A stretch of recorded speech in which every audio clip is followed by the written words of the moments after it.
मनोज, रंजीत, चेतन सहित उसकी जिंदगी के हर खलनायक को खोज रहे थे।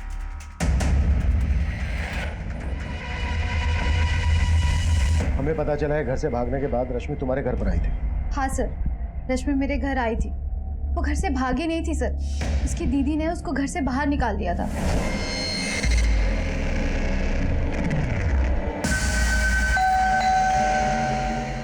मैं देखती हूँ।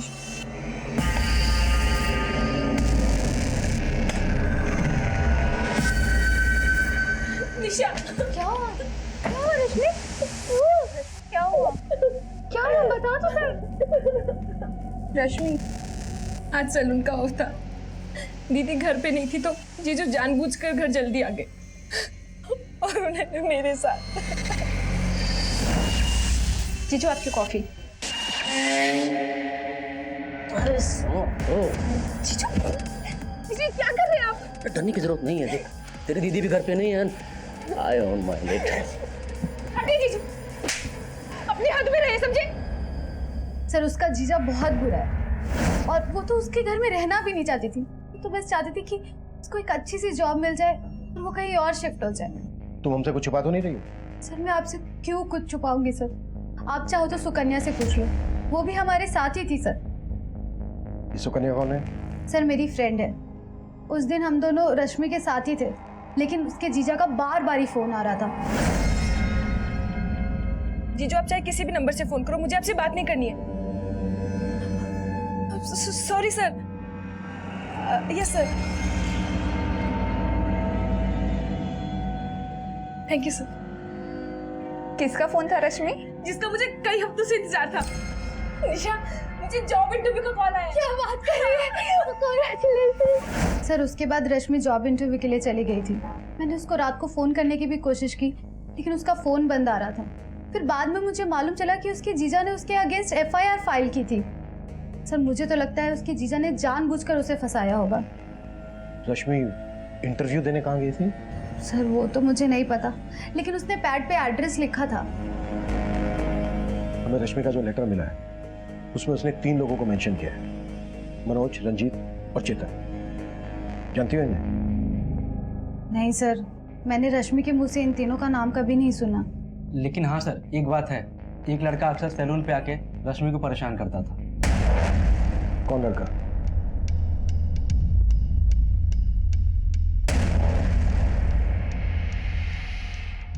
ये जो लड़का CCTV में दिखा है, हो सकता है मनोज, रंजीत और चेतन में से ही कोई हो। इस लड़के के बारे में पता करो और रश्मि के जीजा की भी कुंडली निकालो। हो सकता है रश्मि पर उसकी गंदी नजर और रश्मि के कॉल रिकॉर्ड्स में मौजूद हर नंबर को कर रही है। सुमन, हो सकता है तुम्हें कोई गलतफहमी हो रही है। रश्मि इतनी बुरी नहीं है जितना कि तुम लोग उसे बना रहे हो। मम्मी क्या कहना चाहती हैं? माधव बुरे हैं? अरे अपने आंखों पर से रश्मि के नाम की पट्टी हटाइए। वो ऐसी ही थी, तभी उसके साथ रेप हुआ है। अगर सही समय पर उसे संभाल लिया होता ना तो ये नहीं होता।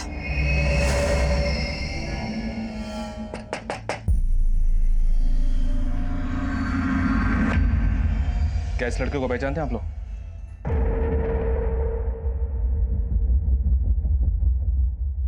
ये तो आदित्य है। आदित्य कौन? साहब ये रोहतक में रहता था। 1 साल पहले जब रश्मि हमारे साथ रहती थी तो ये उसके साथ भागने वाली थी।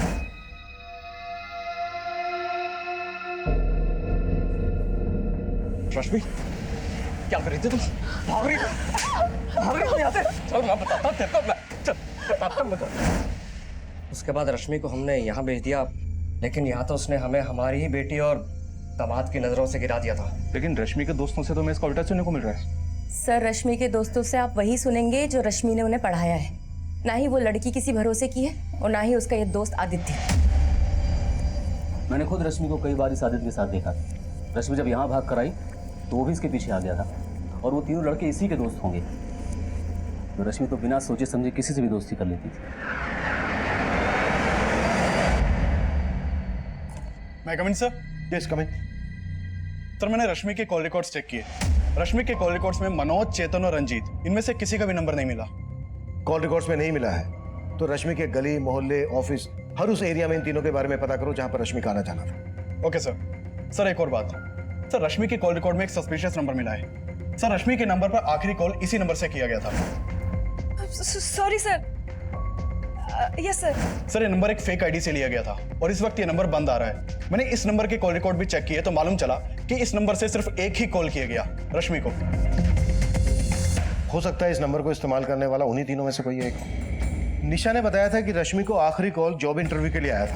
मुझे जॉब इंटरव्यू का कॉल आया। ऐसा कोई नंबर मिला है जिसने रश्मि को कॉल करके इंटरव्यू के लिए बुलाया हो? नहीं सर, फिलहाल तो ऐसा कोई नंबर नहीं मिला। निशा ने हमें यह भी बताया था कि जब जॉब इंटरव्यू के लिए रश्मि को कॉल आया था तो उसने एड्रेस नोट डाउन किया था। रश्मि के घर से वो नोटपैड लेकर आओ जिस पर रश्मि ने एड्रेस लिखा होगा। Okay sir. मैं कम इन सर? यस कम इन। सर पूछताछ में पता चला है सैलून और घर के अलावा रश्मि का इकबाल नाम के आदमी के घर पे आना जाना था और रश्मि उसे ट्यूशन भी ले रही थी। ट्यूशन? रश्मि जॉब के साथ साथ पढ़ाई भी कर रही थी? नहीं सर, ये तो पता नहीं चला। तो फिर रश्मि इकबाल से किस चीज का ट्यूशन ले रही थी?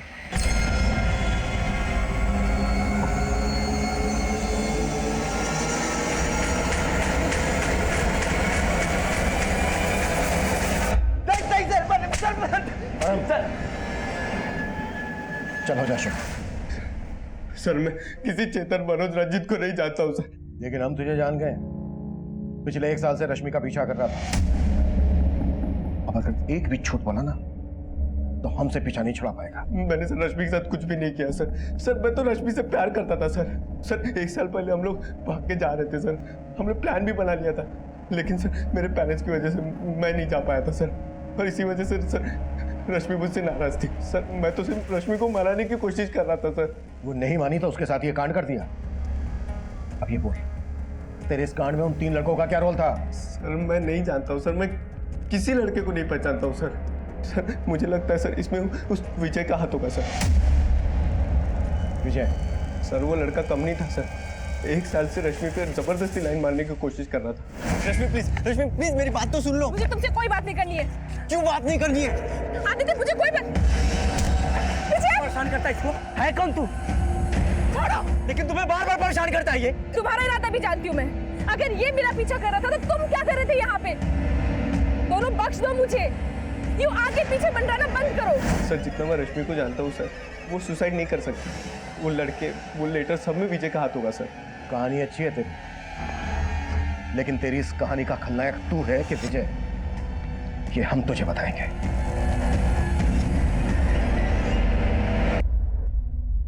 थैंक्स निशा, तुमने वो सब बातें पुलिस को नहीं बताई वरना उनको गलतफहमी हो जाती। गलतफहमी तो तुम्हें थी कि रश्मि तुम्हारी हो जाएगी। पता नहीं तुम सच कह रहे हो या एनीवेज। मैं हूँ तो तुम्हें टेंशन लेने की कोई जरूरत नहीं। I am always with you.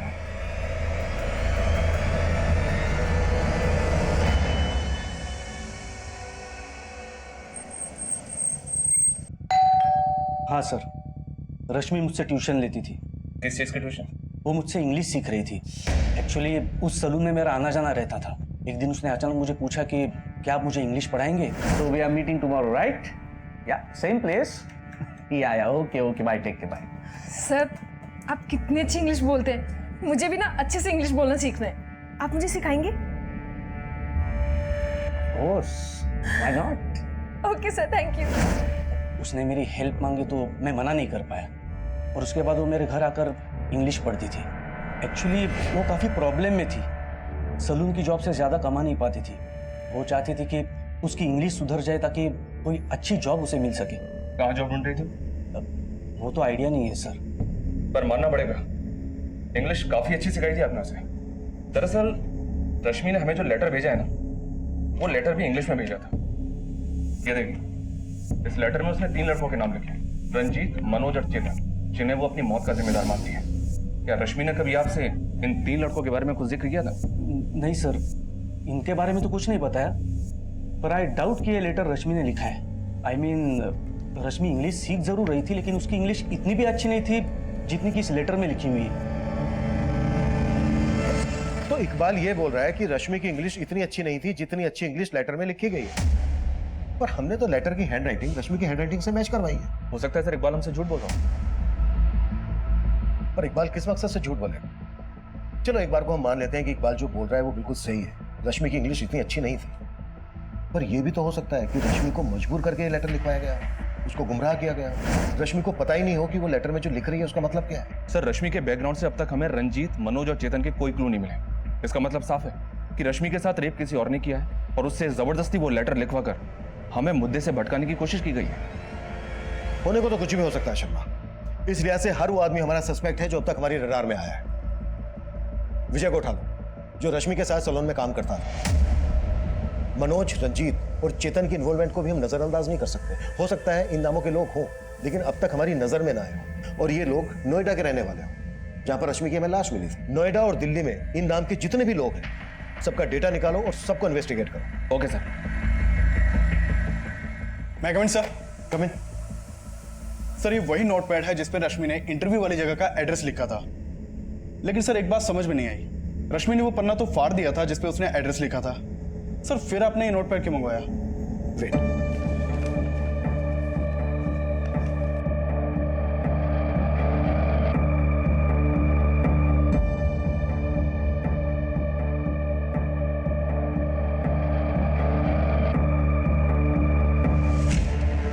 Prashant tower, Vasant Kunj, C block. अब समझ में आया नोटपैड मैंने क्यों मंगवाया था? जी सर। प्रशांत टावर, वसंत कुंज, जहां पर रश्मि इंटरव्यू देने गई थी। यहां पर चलकर देखते हैं। गाड़ी निकलो।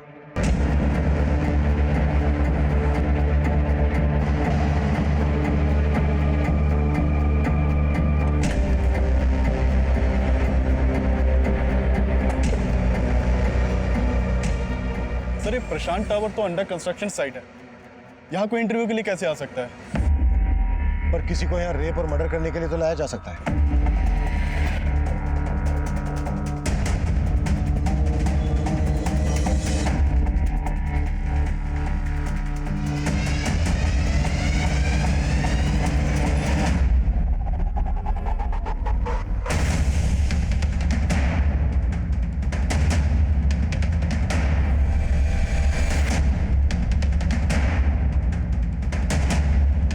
पूरा एरिया बारीकी से चेक करो।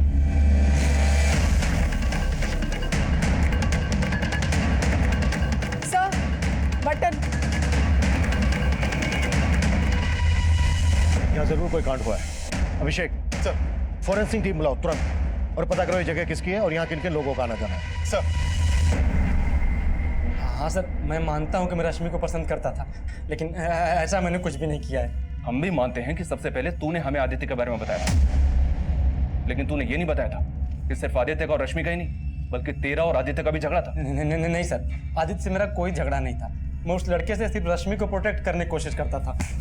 लेकिन अब तुझे हमसे कोई प्रोटेक्ट नहीं कर पाएगा। देख विजय, बोल दे, रश्मि ने वो सुसाइड लेटर क्यों लिखा था और लेटर में लिखे रंजीत, मनोज और चेतन के साथ तेरा क्या कनेक्शन है? चल बोल। भगवान कसम सर, मेरा किसी के साथ कोई कनेक्शन नहीं, लेकिन हाँ, रंजीत नाम के एक आदमी को मैं जानता हूँ, जिसे रश्मि भी जानती थी। किसकी बात कर रहे तू? सर हमारे सैलून के पास में रंजीत की शॉप है। तो उस रंजीत के बारे में तूने हमें पहले क्यों नहीं बताया? क्योंकि सर हम लोग उसे रिंकू नाम से बुलाते थे, लेकिन कल ही मुझे पता चला कि उसका पूरा नाम रंजीत है। सर ये पास की बिल्डिंग का गार्ड है। इसका कहना है कुछ दिन पहले इस बिल्डिंग में एक सिक्योरिटी गार्ड ड्यूटी पर था। हाँ साहब, सुनील नाम है साहब उसका। कई दिनों से वो दिखाई भी नहीं दे रहा है। मैंने उसको फ़ोन भी लगाया लेकिन फ़ोन बंद आ रहा है साहब। उस गार्ड का नंबर ले लो इससे। अभिषेक सर। उस गार्ड सुनील की कुंडली निकालो। वो कहाँ का है, कहाँ गायब है?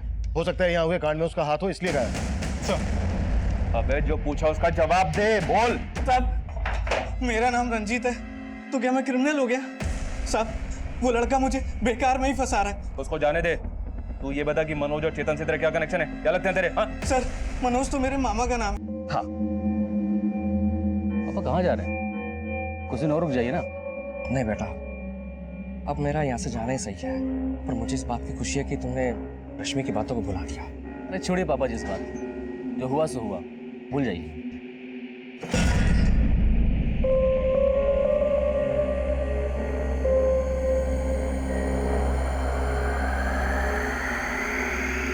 अरे क्या है हा? क्या है तुम्हारी माँ यार? जब देखो घूरती रहती है। सच बता रहा हूँ, अगर मेरा दिमाग खराब हो गया ना तो कसम से बता रहा हूँ। क्या खराब हो जाएगा तुम्हारा दिमाग? क्या खराब हो जाएगा? अरे शुक्र करो कि तुम्हारी वजह से मैंने अपनी बहन को बदनाम किया, और अगर अब तुमने मुझे धोखा दिया ना तो छोड़ूंगी नहीं मैं तुम्हें, याद रखना।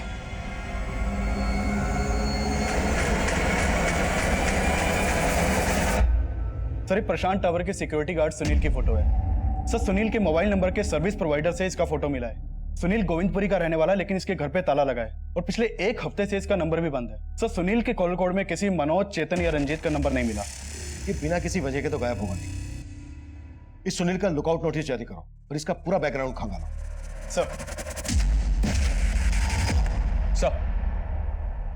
सर मैंने दिल्ली और नोएडा में रहने वाले सभी रंजीत, मनोज और चेतन नाम के लोगों का आधार कार्ड का डेटा निकलवाया और उनमें से मुझे ऐसे 3 रंजीत, मनोज और चेतन मिले हैं जिनका आपस में कनेक्शन है। ये देखिए सर,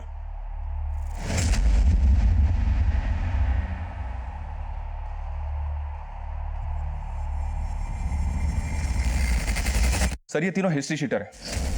इन तीनों ने मिलकर रंजीत की बहन के लवर मुकेश का मर्डर किया था, लेकिन सबूत की कमी की वजह से कोर्ट ने इन तीनों को सिर्फ 4 साल की सजा सुनाई थी। 1 साल पहले तक ये तीनों तिहाड़ जेल में थे। पता चला है कि वहां से निकलने के बाद इन तीनों ने अपना खुद का एक गैंग बना लिया।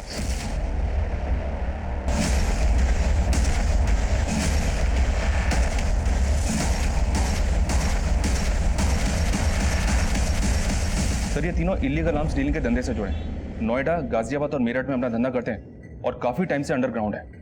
और रश्मि की लाश मिली थी हमें नोएडा में। हो सकता है इन तीनों की रश्मि पर गंदी नजर रही हो और इन तीनों ने ही रश्मि का रेप किया। अपने खबरियों को अलर्ट करो, इन तीनों की एक एक डिटेल निकालो। ये तीनों मुझे जल्द से जल्द अंदर चाहिए। Okay sir. भैया कमिल सर।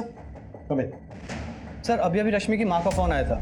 उसने रश्मि के जीजा से जुड़ी कई बातें बताई। हमने उसकी कॉल डिटेल्स चेक की, उसमें 2 से 3 प्रोस्टिट्यूट के नंबर्स भी मिले हैं।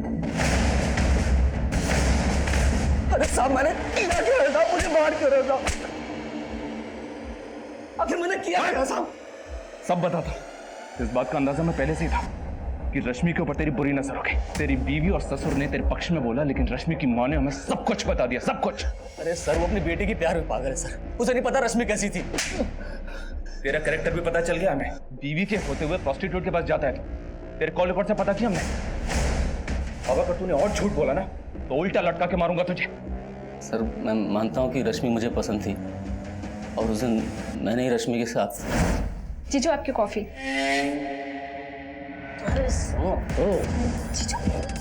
जीजू क्या कर रहे हैं आप? हटिए जीजू, अपनी हद में रहिए, समझे?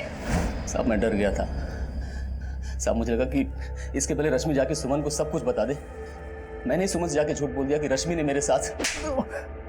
इतना ही नहीं, तूने लाजवंती गार्डन पुलिस को यह भी बोला कि रश्मि ने तेरी बीवी की जान लेने की कोशिश की। सर रश्मि ने जानबूझ के धक्का नहीं दिया था, उन दोनों का झगड़ा हुआ था।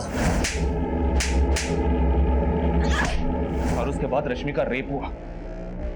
शायद तूने ही उसे मजबूर किया सुसाइड करने के लिए, या उसका मर्डर किया। अरे सर मैं क्यों करूंगा ऐसा साहब? तो रंजीत, मनोज और चेतन से करवाया तूने? बोल। साहब मैं इन तीनों को जानता तक नहीं। कह रहा हूं कि मैंने कुछ नहीं किया। मुझे जितना पता था मैंने आपको सब कुछ बता दिया साहब, मेरा विश्वास कीजिए। रश्मि का जीजा माधव इस केस का शातिर खिलाड़ी था जो कुछ भी कर सकता था, लेकिन अब तक माधव अपने इस बयान पर अडिग था कि रश्मि की हुई संदिग्ध मौत और रेप में उसका कोई हाथ नहीं है। माधव के अलावा आदित्य और विजय भी हमारी रडार पर थे। वहीं दूसरी तरफ अंडर कंस्ट्रक्शन बिल्डिंग प्रशांत टावर के गार्ड सुनील की भी हमें तलाश थी और तभी हमें मनोज, रंजीत और चेतन नाम के 3 गुंडों का पता चला और उन्हें ढूंढने के लिए हमने अपना खबरी नेटवर्क तुरंत एक्टिव कर दिया। क्या ये वही गुंडे थे जिनके बारे में उस खत में लिखा गया था? क्या ये वाकई में रश्मि के गुनहगार थे या फिर इनके नाम का इस्तेमाल करके कोई बड़ा खेल खेला जा रहा था? ये कुछ ऐसे सवाल थे जो इस केस में उठ रहे थे और हर मोड़ पर एक नया खुलासा हो रहा था। सर ये रश्मि का ट्यूशन टीचर इकबाल तो बहुत पहुंची चीज निकला। ये एक हाई प्रोफाइल फिल्म है। इसके कॉल रिकॉर्ड्स में कई सारी लड़कियों के नंबर हैं जिन्हें ये एस्कॉर्ट बना के अपने कई सारे क्लाइंट्स के पास भेजता है। बैठ सर आपको जरूर कोई गलत फहमी हुई। ये सब काम मैं नहीं करता हूँ। तू जो करता है ना बेटा, उसके पक्के सबूत जुटा लिए हमने। जो लड़कियां तू तेरे क्लाइंट्स के पास भेजता है ना एस्कॉर्ट बना के, उनके बयान भी लिए हमने। अब बोल, रश्मि को भी इसी धंधे में डाल रखा था ना तूने? नहीं सर, मैंने रश्मि को इस धंधे में नहीं डाला है। लेकिन ये बात सच है कि रश्मि को एस्कॉर्ट बनाने के लिए मैं उसे इंग्लिश की ट्रेनिंग दे रहा था। वो काफी एम्बिशियस थी और दिखने में भी अच्छी थी। तो जब उसने मुझसे इंग्लिश सिखाने के लिए कहा तब मैंने सोचा कि मैं उसे आसानी से ट्रैप कर सकता हूँ। लेकिन सर मैंने रश्मि के साथ कुछ नहीं किया है सर। तूने कहा था कि वो लेटर भी रश्मि ने नहीं लिखा था। लेकिन उस लेटर पे जो हैंडराइटिंग है ना, वो रश्मि के हैंडराइटिंग से मैच करता है। कहीं ऐसा तो नहीं कि इंग्लिश सिखाने के बहाने तूने ही रश्मि से वो लेटर लिखवाया और बाद में उसको? नहीं सर, मैं अभी भी यही कहूंगा कि इतनी अच्छी इंग्लिश में रश्मि लेटर नहीं लिख सकती है, और ना ही मैंने उससे वो लेटर लिखवाया और ना ही मैंने रश्मि के साथ कुछ किया है सर। साहब मेरी बात तो सुनिए। ये इकबाल एस्कॉर्ट सप्लाई का काम करता है। इसका मनोज, रंजीत और चेतन से पक्का कनेक्शन हो, और आई एम श्योर रश्मि को जॉब इंटरव्यू का झांसा देकर इसी ने बुलाया हो, जहां पर मनोज, रंजीत और चेतन ने रश्मि का रेप किया हो। ये इतनी आसानी से नहीं बोलेगा, तबीयत से कुटाई करो इसकी। Okay sir. हाँ अभिषेक। सर प्रशांत टावर के गार्ड सुनील का एक गांव वाला खानपुर में रह सकता है। हो सकता है सुनील वहां मिल जाए। उठा लाओ।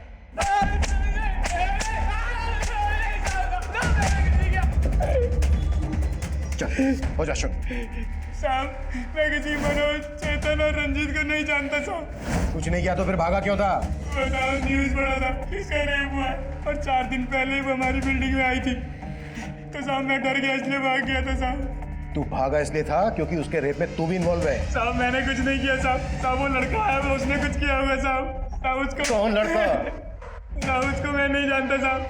वो थोड़े दिन पहले ही मुझे मिला था साहब। उस लड़के ने मुझे पैसे दिए थे और बोला था वो लड़की लेके आएगा, तो साहब मैं लालच में आ गया और मैंने हाँ कर दिया, और अगले दिन ही साहब वो वहाँ पर आया और उसके साथ एक लड़की और एक लड़का था साहब। वो दोनों लड़के इनमें से कौन थे? इकबाल,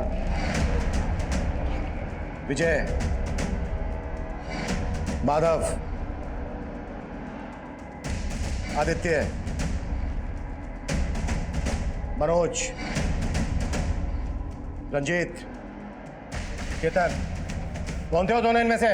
साहब मैं उसको बहुत अच्छे तरह से पहचानता हूँ साहब, और इनमें से वो कोई भी नहीं था। और साहब दूसरा लड़का, उसको तो मैंने देखा भी नहीं था साहब। जिस लड़के ने तुझे पैसे दिए थे उसका स्केच बनवा सकता है? जी साहब।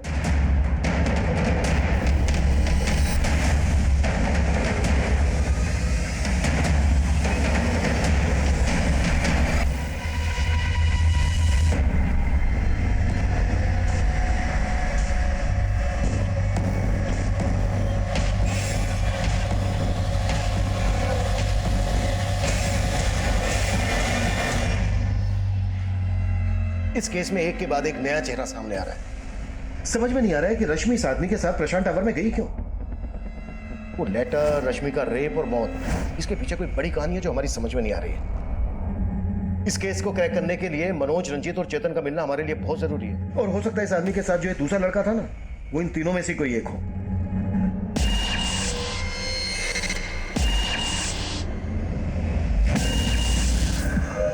बोल भाई, अभी क्या करने का है?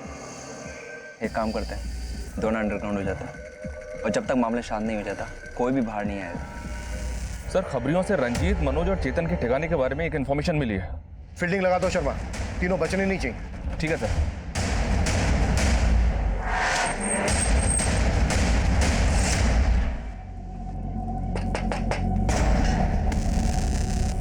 आवाज कम करना।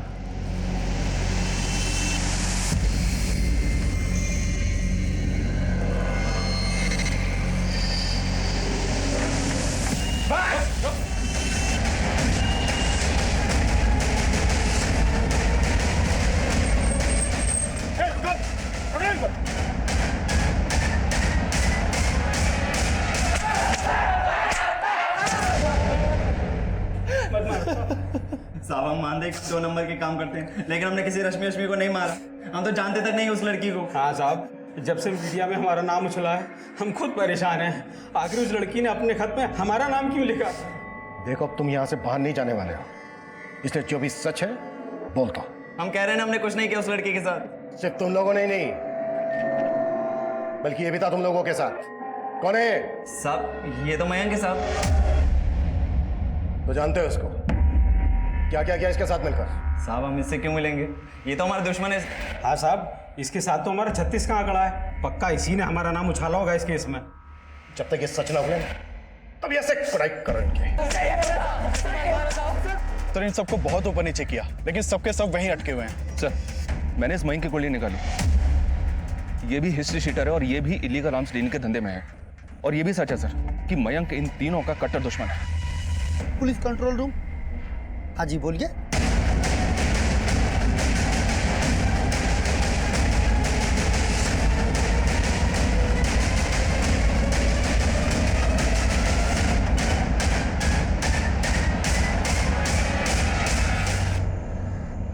आसपास देखो, कुछ मिलता है क्या? ये वाकई में बहुत बड़ा गेम है। उस गार्ड सुनील ने हमें बताया था कि रश्मि और मयंक के साथ कोई दूसरा लड़का भी था।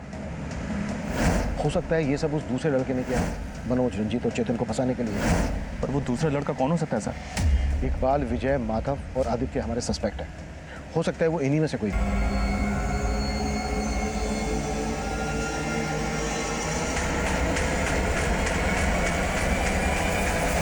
तो अपने कॉलेज के एक लड़के के अटेम्प्ट टू मर्डर केस में सजा काट चुका है। हमें जहां मयंक की लाश मिली वहां तेरा फोन एक्टिव था। अब तू ये बोल, तूने ये क्यों और किस मकसद से किया? बोले। वो जब मैं जेल में अपनी सजा काट रहा था तो उसी वक्त रंजीत, मनोज और चेतन भी अपनी सजा काट रहे थे। अबे घबराता क्यों है? हम तो तेरे अपने हैं राजा। सर मैंने कई बार जेल में उनकी शिकायत भी की, लेकिन वो तीनों किसी से नहीं डरते थे। उन्होंने मेरा वहाँ पे जीना नर्क से भी बदतर कर दिया था। मेरे रिहा होने से 6 महीने पहले ही वो लोग रिहा हो गए थे। उसके बाद भी उनकी ज़्यादतियाँ मुझे सोने नहीं देती थी। मैं उनसे बदला लेना चाहता था, लेकिन कैसे, ये मेरी समझ में नहीं आ रहा था। तो जब मुझे पता चला कि मयंक नाम के क्रिमिनल के साथ उनका 36 का आंकड़ा है, तो मैं मयंक से मिला। तो उन भूतनी वालों ने तेरा रेपा? तू भी बदला लेना चाहता है ना उनसे, तो हाथ क्यों नहीं मिला लेता मेरे से? हाथ मिला के क्या करेगा? क्या उखाड़ लेगा तू उनका? एक प्लान है मेरे पास। सर मैं उनको रेप केस में अंदर करवाना चाहता था, ताकि वो लोग भी वही टॉर्चर सहन करें जो उन्होंने मेरे साथ किया था। सर रश्मि निशा की दोस्त थी। मैं जब भी रश्मि को मिलती निशा के साथ, तो वो उसको अपने प्रॉब्लम शेयर किया करती थी। वो अपने जीजा और एक्स बॉयफ्रेंड से तंग आ चुकी थी, और वो एक नई जॉब के लिए भी डेस्परेट थी, ताकि वो अपनी बड़ी बहन और जीजा का घर छोड़कर जा सके और अलग रह सके। और इसी चीज़ का सर हमने फ़ायदा उठाया।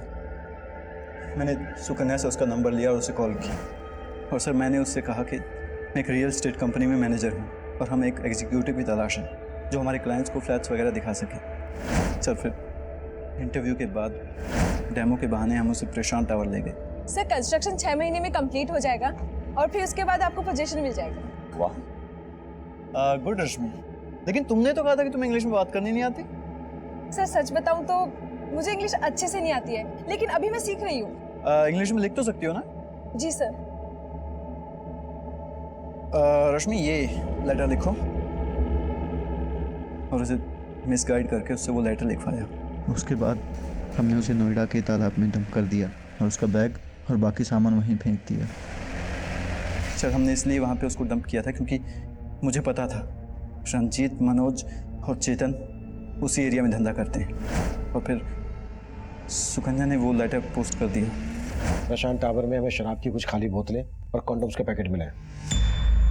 वो वहाँ कैसे पहुँचे? वो मुझे नहीं पता सर, क्योंकि जब हम वहाँ पहुँचे तो वो चीज़ें वहाँ पर पहले से ही थी। मयंक ने तो सब में तेरा साथ दिया था ना, मयंक को क्यों मारा? सर क्योंकि आप लोग उसके पीछे पड़ गए थे, और मुझे डर था कि अगर वो पकड़ा जाता तो फिर हम दोनों भी फंस जाते, इसलिए मैंने मयंक को मार दिया सर।